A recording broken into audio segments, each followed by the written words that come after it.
Mga mahal na kapatid, sa araw na ito ay ginugunita na natin ang kaarawan ng kapatid na Felix Suay Manalo, ang sinasampalataya na nating sugo ng Diyos sa mga huling araw.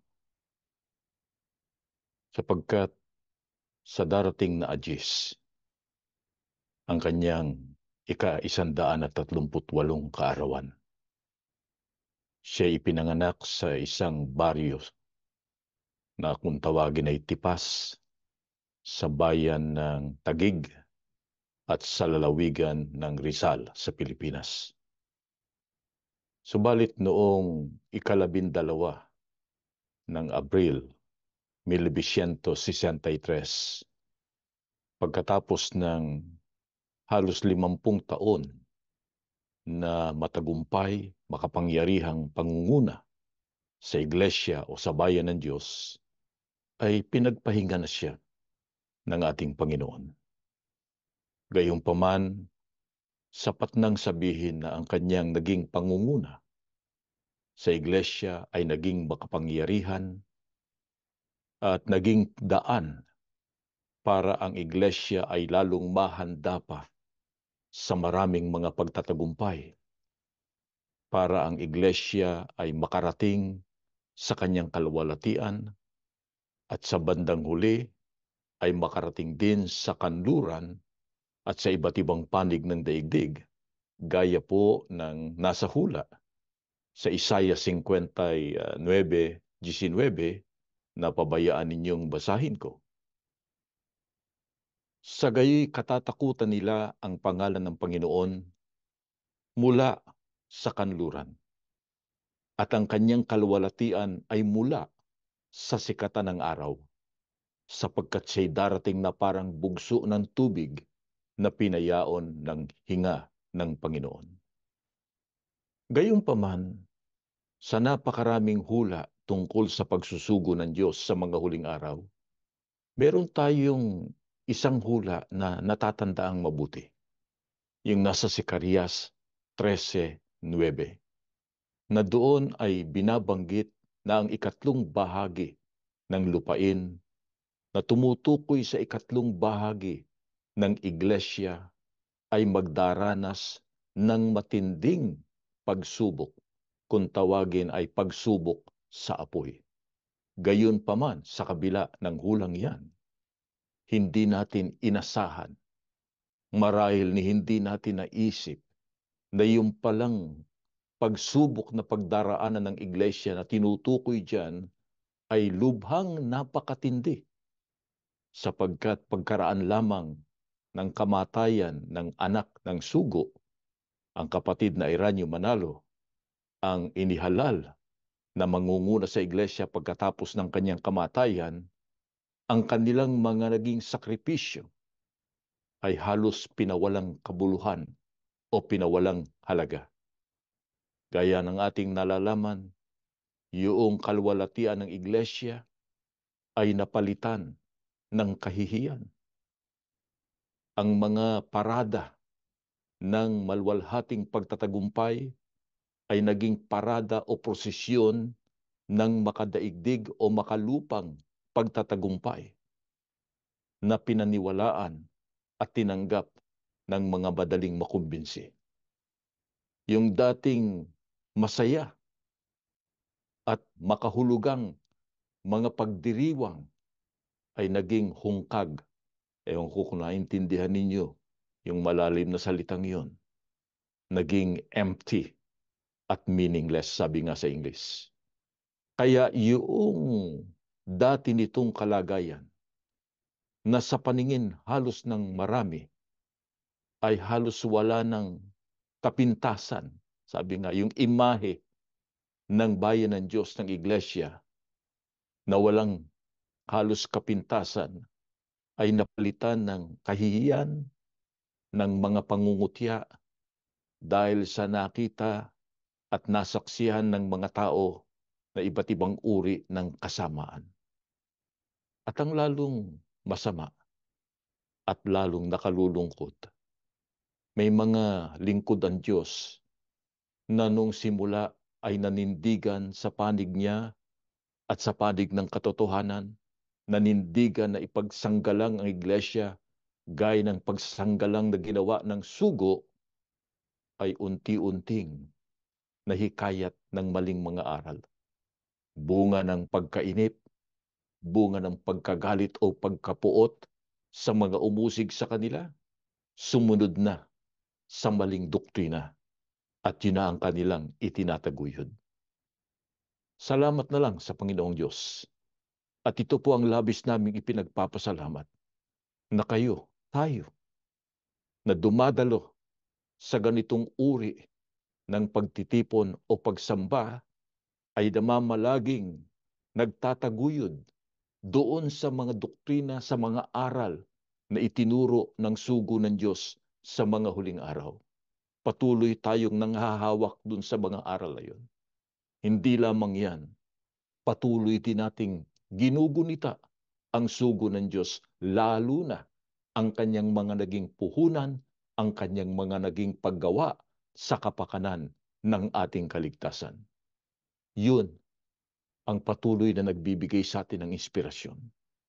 Nagbibigay sa atin ng pag-asa na darating din ang panahon sa kabila ng matinding naging pagsubok sa bayan ng Diyos sa mga huling araw, ang lahat ay maibabalik sa dating kaayusan. Kaya para lalo nating maunawaan ang halaga ng pagsusugo ng Diyos kay kapatid na Felix Manalo, balikan natin sa alaala at muli nating pag-aralan kung bakit ang Diyos nagsusugo sa iba't ibang panahon. Bakit ba dapat nating alalahanin ang kanyang mga sugo? Pakinggan ninyo dito po sa Ebreo, sa 13, ang talata ay 7. Alalahanin ninyo ang nangagkaroon ng pagpupuno sa inyo na siyang nangagsasalita sa inyo ng salita ng Diyos at sa pagdidili-dili ng wakas ng kanilang pamumuhay ay inyong tularan ang kanilang pananampalataya. Napansin ninyo ang pahayag ng Biblia. Ang sabi, alalahanin ninyo yung mga dating namumuno o nagpupuno sa inyo. Sino yun? Yung mga nagsalita sa inyo ng mga salita ng Panginoong Diyos. Sa mga huling panahon, sa panahong ito, sa mga huling araw, sumasampalataya tayo na ang kapatid na Felix Manalo ang naging instrumento, kasangkapan ng Diyos para maituro sa atin ang mga aral at salita ng Diyos, ang mga tunay na doktrina. Kaya nga sa kabila ng pananaw ng sanglibutan na ang kapatid na Felix Manalo ay baliwala, sabi nga sa English ay nobody sa halip na somebody, hindi tayo nagtataka. Kung bakit hindi tayo nagtataka? Sapagkat alam din natin ang hula tungkol sa sugo na siya ay itinulad sa isang uod na Hakob na ang kahulugan kapag binasa pa rin natin sa Biblia sa mga awit 22:6 at doon sa Isaias 41:14, ang uod niya ay hinahamak o hamak at kinukutya ng mga tao. Gayunpaman, yang hamak na taong yan sa paningin ng marami ay napakahalaga sa paningin natin at sa ating pananampalataya. Sapagkat siya ang isinugo ng Panginoong Diyos upang mangaral ng kanyang mga salita. Kaya para lalo nating maunawaan ang halaga ng sugo sa ating buhay, balikan natin yung doktrina, yung mga aral at mga dahilan kung bakit ang Diyos nagsugo sa iba't ibang panahon. At ang una nating pag-aralan ay ang tungkol kay Apostol Pablo. Bakit ba isinugo ng Diyos si Apostol Pablo doon sa dako ng mga hintil? Ang babasahin ko po naman ay sa 26, ang talata ay 17 hanggang 18. Na ililigtas kita sa bayan at sa mga hintil na sa kanila'y sinusugo kita upang idilat mo, pansinin niyo, upang idilat mo ang kanilang mga mata, upang sila'y mangagbalik sa ilaw mula sa kadiliman at mula sa kapangyarihan ni Satanas hanggang sa Diyos, upang sila'y magsitanggap ng kapatawaran ng mga kasalanan at ng mga mana sa kasamahan ng mga pinapaging banal sa pamamagitan ng pananampalataya sa akin. Ito ay hula tungkol sa sugo ng Diyos sa mga Hintil na ang kinatuparan ay ang apostol na si Pablo. Anong dahilan at isinugo ng Diyos si Apostol Pablo sa dako ng mga Hintil? Ang sabi nga rito, upang imulat ang kanilang mga mata, upang buksan ang kanilang mga mata o ang kanilang paningin. Bakit kailangan buksan ang kanilang paningin? Imulat ang kanilang mga mata. Samantalang yung mga Hintil na yun, hindi naman literal na bulag. Sapagkat anya sila ay nasa kadiliman. Pagka sinabing nasa kadiliman, halos wala ka makita. Ganun lalo na't pagka napakadilim. Sa makatid, para kang bulag. Bakit nasa kadiliman? Sapagkat anya nasa kapangyarihan ni Satanas. Yun ang dahilan. Kaya ano ang kailangan gawin sa kanila? Kailangan na alisin mula sa kadiliman. Imulat ang kanilang mga mata. Alisin sa kapangyarihan ni Satanas at dalhin sa ating Panginoong Diyos. Sa anong layunin? Paraan niya magmana. Ano yung mamanahin na yun? Kaligtasan. Sa makatid mula pa ng una ang dahilan ng Diyos, kaya siya nagsusugo para ang tao ay maligtas. Ngayon, pag-aralan natin ang tungkol sa pinakadakilang sinugo ng Panginoong Diyos, ang ating Panginoong Hesukristo. Ano ba ang dahilan? At isinugo siya ng Diyos. Pakinggan ninyo dito naman sa Lucas sa 4, ang talata ay 17 hanggang 18. At ibinigay sa kanya ang aklat ng propeta Isaias. At binuklat niya ang aklat na nasumpungan niya ang dakong kinasusulatan. Sumasa akin ang Espiritu ng Panginoon, sapagkat ako'y pinahiran niya upang ipangaral ang mabubuting balita sa mga dukha. Ako'y sinugo niya upang itanyag sa mga bihag ang pagkaligtas at sa mga bulag ang pagkakita, upang bigyan ng kalayaan ang nangaapi. Ang binasa ko sa inyo mga kapatid ay noong basahin ng ating Panginoong Sukristo ang hula sa kanya na nakasulat sa aklat ng propeta Isaias, na doon ay binabanggit na siya ay pinahiran ng Diyos upang ipangaral ang mabubuting balita. Tatandaan ninyo, ang mabuting balita, yung ebanghelyo, yung aral, para ipangaral yun. Bakit kailangang maipangaral yun? Para sa ganun, maitanyag ang pagkaligtas doon sa mga naging bihag. Merong mga naging bihag. At hindi lamang yun, hindi lang mang bihag, kundi anya sa mga bulag ang pagkakita. Napansin ninyo? Sa makatid ang tao, mga bulag. Gaya ng binanggit kanina, nasa kadiliman. Hindi nakakakita. Kaya kailangang mabigyan ng paningin at mabigyan ng kalayaan sa pamamagitan ng mabuting balita o ng ebanghelyo. Ngayon, ang tanong, bakit ba naging bulag ang sanglibutan? Bakit naging bulag ang mga taong pinagsusuguan ng Panginoong Diyos ng kanyang mga sugo? Pakinggan po ninyo dito sa 2 Korinto 4, ang talata ay 4. Na binulag ng Diyos ng sanglibutang ito ang mga pag-iisip ng mga hindi nagsisisampalataya, upang sa kanila'y wag sumilang ang kaliwanagan ng ebanghelyo ng kaluwalhatian ni Kristo na siyang larawan ng Diyos. Bakit po naging bulag o nabulag o bulag yung mga taong pinagsusuguan ng Panginoong Diyos ng kanyang mga sinugo? Binulagan niya ng Diyos ng sanglibutang ito. Sino yung tinutukoy ditong Diyos ng sanglibutan na bumulag sa mga tao? Walang iba kundi si Satanas. Bakit niya binulag? Paraan niya yung liwanag ng Ebanghelyo ay hindi sumilang sa kanila. Pansinin niyo, hindi sinabi para yung Ebanghelyo ay hindi sumilang sa kanila, kundi yung liwanag na dala ng Ebanghelyo. Kasi yung Ebanghelyo, eto na. Binabasa yan ng maraming tao at maraming nakakabasa niyan. Yung iba nakabesa pa nga. Ang gagaling pa nga pag tinanong mo sa Ebanghelyo. Pero ano ang hindi nila nakikita? Yung liwanag na taglay at daladala ng Ebanghelyo. Kaya kailangang alisin sila sa kalagayang bulag.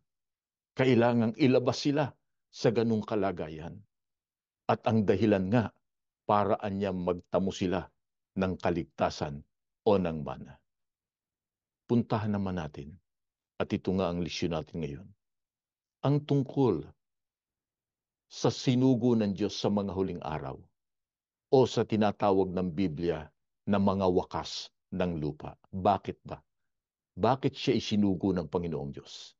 Pakinggan po ninyo dito sa Isaias 43, ang mga talata ay 5 hanggang 8.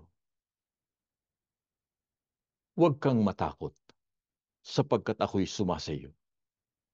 Aking dadalhin ang iyong lahi mula sa silanganan at pipisanin kita mula sa kanluran. Aking sasabihin sa hilagaan, bayaan mo, at sa timugan, huwag mong pigilin. Dalin mo rito ang aking mga anak na lalaki na mula sa malayo at ang aking mga anak na babae na mula sa mga wakas ng lupa. Bawat tinatawag sa aking pangalan at yaong aking nilikha ay sa aking kalwalatian. Yaong aking inanyuan, oo, yaong aking ginawa. Iyong ilabas ang bulag na bayan na may mga mata at ang bingi na may mga tenga. Ang binasa ko po, mga kapatid, ay isa lamang sa napakaraming hula na tumutukoy sa gawaing itiniwala ng Diyos sa kanyang sugo mula sa silanganan sa malayo o malayong silangan sa panahon na tinatawag na mga wakas ng lupa. Anong dahilan? At isinugo ng Diyos ang kanyang sugo mula sa mga wakas ng lupa para niya ilabas ang bayan ng Diyos, yung kanyang mga anak na lalaki at mga babae, para ilabas sila, silaan niya na mga bingi at mga bulag. Pansinin niyo yun. May mga mataan niya, pero bulag. May mga tenga, pero bingi. Ngayon, kung inyong natatandaan, yung mga doktrina tungkol dito, kaya pala kailangang mailabas sapagkat naging bihag eh. Di ba? Kaya kailangang mailabas yung bayan ng Diyos. Naging bihag. Saan naging bihag? Ang sabi nga doon sa ating, kung natatandaan niyo yung doktrina, naging bihag doon sa Babylonia. Kailangang ilabas sa Babylonia. Ngayon, alam na natin kung alin yung Babylonia. Yun ang maling relihiyon, ang Iglesia Katolika. Kaya karamihan sa mga lingkod ng Diyos doon nga inilabas. Kaya lang nakalulungkot na yung nakasulat na yan sa Apokalipsis 18:4 tungkol sa mga nagsilabas kayo sa kanya, bayan ko, doon sa Babylonia, ay ginamit nung ibang naligaw para sabihin yun daw ay tumutukoy sa iglesia ni Kristo sa mga huling araw. Kaya nga pinalalabas na nila yung mga kaanib sa iglesia. Hindi totoo yun. Hindi pwedeng baguhin yung aral, yung katuparan ng doktrina. Ang nangyari tuloy dun sa mga nagkaganon, muling nabulag. Muling nabulag. Hindi na nila nakikita uli yung liwanag na dala ng Ebanghelyo. Ngayon, balikan natin. Bakit ba yung mga anak na lalaki at babae ng Panginoong Diyos mula sa mga wakas ng lupa ay tinawag na bulag at bingi o bingi at bulag? At paano sila ilalabas ng sugo ng Panginoong Diyos? Paano mangyayari na sila ay muling makarinig at makakita? Dito naman sa Isaiah sa 46:11 hanggang 13, na tumatawag ng ibong mandaragit mula sa silanganan ng taong gumagawa ng aking payo mula sa malayong lupain. Oo, aking sinalita, akin naman papangyayarihin, aking pinanukala, akin namang gagawin. Inyong dinggin ako, ninyong may mapagmatigas na loob na malayo sa katwiran. Aking inilalapit ang aking katwiran at hindi maglalaon, ang aking pagliligtas ay hindi magluluwat, at aking ilalagay ang kaligtasan sa Siyon na ukol sa Israel na aking kalwalatian. Ang isa sa pangunahing dahilan kaya ang mga anak na lalaki at babae ng Panginoong Diyos ay bingi ay dahil anyang malayo sila sa katwiran. Matigas ang loob, ayaw nilang makinig doon sa katwiran. At pagka pinag-aralan natin at nabasa natin, ang isa sa mga dahilan, kaya naman sila ay bulag, dahil nga rin sa malayo sila sa katwiran. Bakit? Ano ba yung katwiran? Pag binasa natin sa Efeso 1:13, yun ang ebanghelyo ng kaligtasan. Sa makatwid, malayo sila ron sa ebanghelyo, doon sa liwanag ng ebanghelyo. Kaya hindi na nila nakikita yung liwanag ng ebanghelyo. Kaya sila naging mga bulag at mga bingi. Yan ang kalagayan ng mga lingkod ng Diyos. Kaya dapat sila ilabas. Paano sila ilalabas? Ang sabi ng Diyos, tatawag ako ng ibong mandaragit mula sa silanganan. Pansinin niyo yun. Yung ibong mandaragit, yung sugo ng Diyos na itidulad ang gawain sa ibong mandaragit, manggagaling sa silanganan. Saang bahagi ng silanganan? Mulaan niya sa malayo. Sa makatwid, malayong silangan ang pagmumulan. Anong sabi ng Panginoong Diyos? Pag ginamit na niya yung sugong yun, ang kahulugan nun, inilalapit na ng Diyos ang katwiran. Inilalapit ng Diyos yung liwanag ng Ebanghelyo. Ibig sabihin, para mabuksan ang isipan ng mga nasa kapangyarihan ni Satanas. Kaya, napakahalaga ng pagsusugo ng Diyos. Kung paanong mahalaga ang pagsusugo ng Diyos kay Apostol Pablo. At higit sa lahat, napakahalaga ng pagsusugo ng Diyos sa ating Panginoong Hesukristo. Mahalaga rin ang pagsusugo ng Diyos kay kapatid na Felix Manalo. Dahil diyan, ang sabi ng Biblia, alalahanin ninyo yung mga dating namumuno sa inyo, yung mga dating nangunguna sa inyo. Alalahanin anya ninyo kung paano sila namuhay at kung paano sila namatay. Hindi lang kung paano nabuhay, kundi pati ang kanilang kamatayan. At paano natin gagawin yun? Tularan anya ninyo ang kanilang pananampalataya.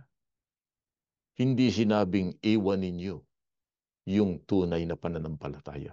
Tularan anya. Paano natin tutularan ang buhay at pananampalataya ng mga dating namumuno sa atin? Ng sugo ng Diyos sa mga huling araw. Pakinggan po ninyo ang nakasulat dito sa Pilipos sa 2:15 hanggang 16. Upang kayo'y maging walang sala at walang malay, mga anak ng Diyos na walang dungis sa gitna ng isang lahing liko at masama, na sa gitna nila'y lumiliwanag tayong tulad sa mga ilaw sa sanglibutan. na nagpapahayag ng salita ng kabuhayan upang may ipagkapuri ako sa kaarawan ni Kristo na hindi ako tumakbo ng walang kabuluhan ni nagpagalman ng walang kabuluhan. Paano natin matutularan ang buhay, pamumuhay, at higit sa lahat ang pagdadala ng pananampalataya ng sugo ng Panginoong Diyos? Ang sabi rito ng apostol si Pablo na sugo ng Diyos, kayuan niya maging walang sala at walang malay.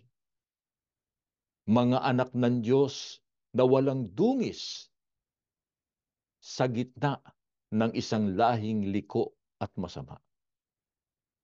Pansinin niyo, hindi dahilan yung tayo ay nasa gitna ng isang lahing liko at masama na tayo napalilibutan ng kasamaan. Ang inaasahan pa rin sa atin ng Diyos at ng kanyang mga sugo, mamalagi tayong walang sala, walang malay, walang dungis. Lumiliwanag tayo anyang tulad sa mga ilaw ng sanglibutan. Mga kapatid, alam natin napakasama na ng mundo. Sabi nga, ipikit man natin ang ating mata, naririnig natin ang mga nangyayari. Labis na ang kasamaan. Magulong-magulo na ang mundo. Dahil ba diyan sasama na tayo sa kaguluhan? Dahil ba diyan sasama na tayo sa kadiliman? Hindi. Ang sabi ng Biblia, mamalagi kayong mga walang sala, walang dungis sa inyong pamumuhay. Kaya tandaan natin, sa kalagayan nating ito, hindi dapat maging dahilan. Oh, ako naman ay tiniwal ka eh. O kaya sasabihin natin, oh, total naman. Yung mga kasakasama natin, mga kapatid natin doon sa bayan ng Diyos eh, napakasasama na eh. O yung mga nangungunay ganito at ganyan. Tayo, gagawa, ganun na rin nagagawin. Hindi ganun. Mamalagi tayo na walang dungis sa gitna ng lahing liko at masama. Anong dahilan? Sabi nga ni Apostol Pablo, para pagdating ng panahon, pagdating ni Kristo, may maipagkapuri kami. May maipagkapuri kami na hindi kami nagpagal ng walang kabuluhan. Na hindi kami tumakbo ng walang kabuluhan. Ibig sabihin, hindi nawawala ng kabuluhan yung mga pagsasakit ng sugo ng Panginoong Diyos. Kaya higit sa lahat, ano ang isang katangian na dapat taglayin, lalo na ng mga lingkod ng Diyos na kabilang sa mga tinawag niya sa mga huling araw o sa panahong malapit na ang araw ng paghuhukom. Pakinggan ninyo dito naman sa Apokalipsis 14:12-15. Narito ang pagtityaga ng mga banal, ng mga nagsisitupad ng mga utos ng Diyos at ng pananampalataya kay Jesus. At narinig ko ang isang tinig na mula sa langit na nagsasabi, isulat mo, mapapalad ang mga patay na nangamamatay sa Panginoon mula ngayon. Oo, sinabi ng Espiritu, upang sila'y mangagpahinga sa kanilang manggagawa, sapagkat ang kanilang manggagawa ay sumusunod sa kanila. At nakita ko at narito ang isang alapaap na maputi. At nakita ko na nakaupo sa alapaap ang isang katulad ng isang anak ng tao na sa kanyang ulo ay may isang putong na ginto at sa kanyang kamay ay may isang panggapas na matalas. Anong higit sa lahat? Na inaasahan ng Panginoong Diyos sa mga naging bunga ng gawain ng sugo niya sa mga huling araw. Ng sugo niya na kung tawagin ay huling anghel o ikatlong anghel na binabanggit sa Biblia. Ito yun. Ito yung hula tungkol sa ikatlong anghel. Sa huling sugo ng Panginoong Diyos. Tungkol doon sa gawaing itiniwala sa Kanya. Tungkol doon sa inaasahan ng Diyos sa mga bunga ng gawaing iyon. Ano po ang sabi dito? Narito ang pagtityaga ng mga banal. Matyaga ka ba, kapatid? Hanggang ngayon ba nagtitiyaga ka? Paano makikilala yung matyaga? Nagsisitupad ng mga utos ng Diyos at ng pananampalataya kay Jesus. Hindi ka ba tumitigil sa pagsunod? Sasabihin siguro ng iba, marami pong utos ng Diyos na hindi ko na magawa dahil sa kalagayan nito. Totoo yun, sa kalagayan natin. Pero marami pa rin utos ng Diyos na ating magagawa. Yung pagmamahalan, pagpatuloy natin yan. Kung galit man sila, napupuot sila sa atin, bayaan nyo na lang sila.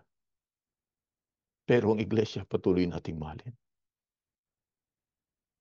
Yung pagmamahalan ng sambahayan, ng mag-asawa. Yung pagmamahal ng magulang sa anak. At yung pagmamahal ng mga anak sa kanilang mga magulang. Yung pamumuhay na matuwid at walang dungis. Matyaga nating tuparin. Ingatan anya natin yung pananampalataya natin. Huwag mong layuan yung pananampalataya. Huwag kang maliligaw. Huwag kang susunod doon sa mga tumalikod. Gaano kahalaga pagka tayo'y nagtaglay ng ganitong mga katangian? Ang sabi rito, isulat mo, mapapalad ang mga patay na nangamatay sa Panginoon mula ngayon. Alam ko po, may ilan sa atin na yung ating mga mahal sa buhay, inabutan na ng kamatayan. Hindi na nila nakita yung araw na ang iglesia ibabalik sa dati nitong kaayusan. Pero isang bagay lang ang masasabi ko, yung binasa natin. Mapalad ang mga patay na nangamamatay mula ngayon sa Panginoon. Sino yun? Yung aabutan ng kamatayan na matyaga na iningatan ng pananampalataya. Patuloy na nanindigan sa utos at mga aral ng Panginoong Diyos. Bakit? Sapagkat yung kanilang kamatayan, ang kahulugan noon ay kapahingahan. Nagpapahinga lang sila. At yung kanilang mga ginawa, yung naging mga paninindigan nila sa panig ng Diyos at katotohanan, yung paninindigan nila para ipagsanggalang ang iglesia at ang mga tunay na aral, susunod niya sa kanila yun. Hindi pwedeng maging sinungaling ang aral ng Diyos. Hindi pwede. Ang salita ng Diyos ay totoo. Totoo, mga kapatid. Kaya tayo'y nagpapasalamat sa Ama sapagkat isinugo niya ang kapatid na Felix Manalo. Marami sa atin hindi na nakakita sa kanya. Hindi natin siya narinig. Marahil kung meron man kayong naririnig pa, yung mga tape recorded na lang na audio ng kanyang pagsasalita. Gayunpaman, sinampalataya na natin na siya ay sugo ng Diyos sa mga huling araw. Pero sa kabila ng kanyang dakilang karapatan, hinamak siya ng tao, binaliwala. Huwag sanang ganun ang gawin natin, mga kapatid. Ano man ang mangyari sa ating buhay, manghawak tayo, manindigan tayo. Sabihin natin sa Panginoong Diyos, Ama, dumating na ang dapat na dumating. Mangyari na ang mangyayari. Pero kailan pa man hindi kami bibitiw sa mga aral na tinanggap namin. Nagpapasalamat kami sa iyo sapagkat nagsugo ka sa mga huling araw na dahil sa pagsusugo mo, nagkaroon kami ngayon ng tunay na pananampalataya at ng karapatan para sa kaligtasan. Ang pakiusap lang namin sa iyo, huwag mong ipahihintulot na masayang ang mga hirap, pagsasakit ng sugo mo. Alalahanin mo ang pangako mo sa iyong sugo na hindi mo pababayaan at ang gawaing itiniwala mo kailanman ay hindi mo iiwan. Alalahanin mo ang pangako mo na kapag ka ang mga lingkod mo'y tumawag sa iyo, sasagutin mo kami. Gusto lang natin na hindi mawala ng kabuluhan yung hirap ng sugo.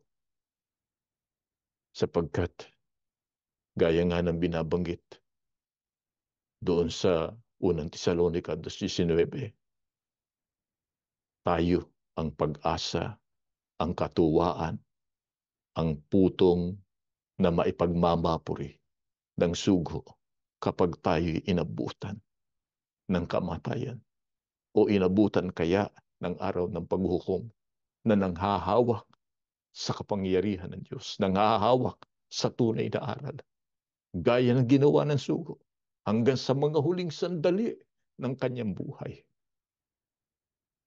Hindi ko malilimutan yan. Bagamat ako'y bata pa, may sakit na siya, pero nangangasiwa pa ng pagsamba. Kahit may mga pagkakataong tumitigil siya sa pagtuturo, sapagkat meron siyang nararamdaman. Gayon pa man, babalik uli yun. Magtuturo pa rin, mangangaral pa rin. Hanggang sa banig ng karamdaman, sabi nga. Nung siya'y malapit ng mamatay, halos naghihingalo na. Ano pa rin ang kanyang ibinibilin doon naman sa mga ministrong nakapalibot sa kanya, matatandang ministro. Huwag niyong pababayaan ang iglesia. Hindi akin ang iglesyang iyan. Ang iglesia sa Diyos. Dapat ninyong itaguyod dyan. Alagaan ninyo. Mahalin ninyo. Ang sabi naman ng Biblia, tularan ninyo ang kanilang buhay at pamumuhay. Tularan ninyo ang kanilang pananampalataya. Sana ganun tayo, mga kapatid. Na kahit anong mangyari sa ating buhay, hindi tayo bibitaw. Aalalahanin natin sa tuwi-tuwi na ang mga hirap ng sugo sa layunin niyang makita tayo pagdating ng araw ng paghukom na hindi nawala ng kabuluhan ang kanyang pagsisikap at maging ang kanyang kamatayan. Yun ang ating hilingin sa Panginoong Diyos, mga kapatid. Tumayo kayo, tayo po'y manalangin. Ama na aming Diyos, dakila ka po at banal. Diyos naming makapangyarihan sa lahat. Diyos naming mapagmahal at nagmamalasakit. Nagpapasalamat kami sa iyo ng napakarami sa lahat ng tulong biyaya mo sa aming buhay. Na ang pinakamalaking biyaya ay ang dakilang karapatan na ibinigkaloob mo sa amin. Nang tawagin mo kami sa iglesia, nang bigyan mo kami ng pananampalataya, nabunga naman ang pagsusugo mo kay kapatid na Felix Manalo. Ama, ginugunita namin ang iyong lingkod sa pagkakataong ito. Ang kanyang mga paghihirap, ang kanyang mga pagsasakit, ang kanyang pagmamahal.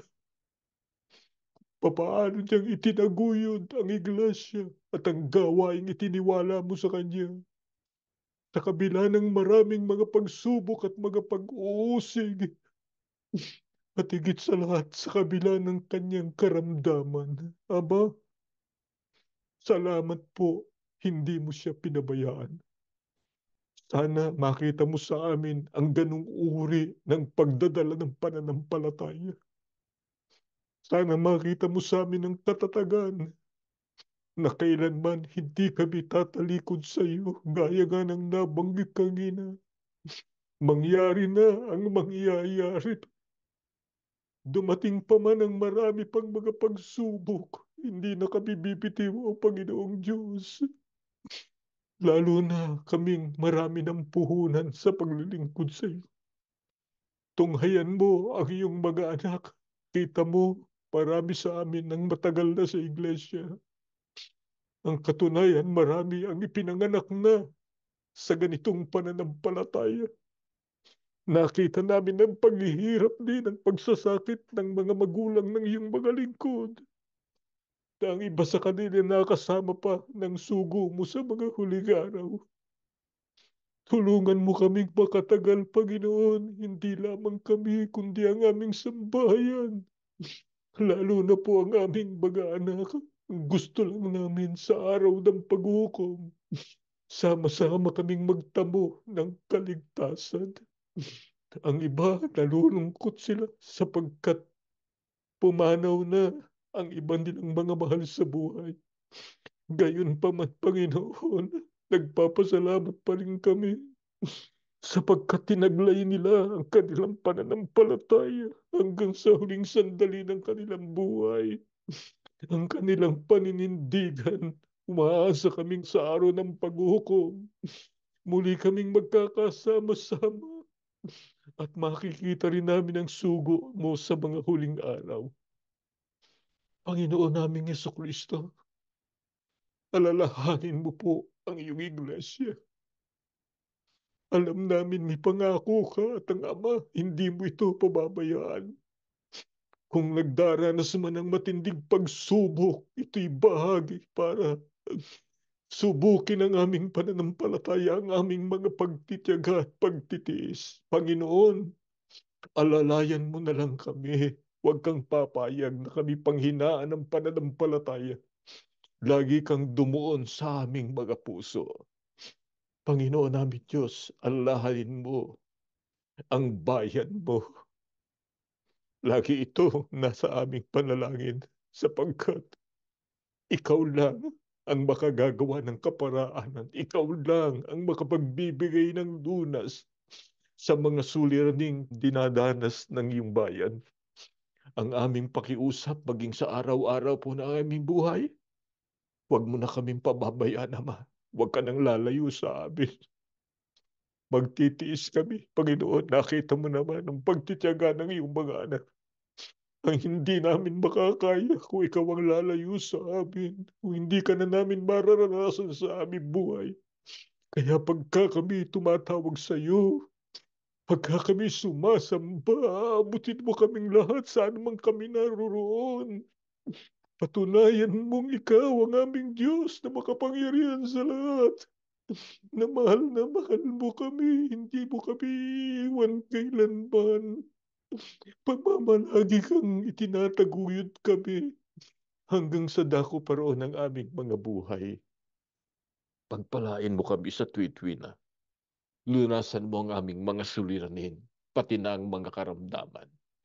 Hinihingi namin ang lahat at tanggapin mo ang aming pagpupuri at pagpapasalamat sa pangalan po ni Jesus na aming tagapagligtas. Amen.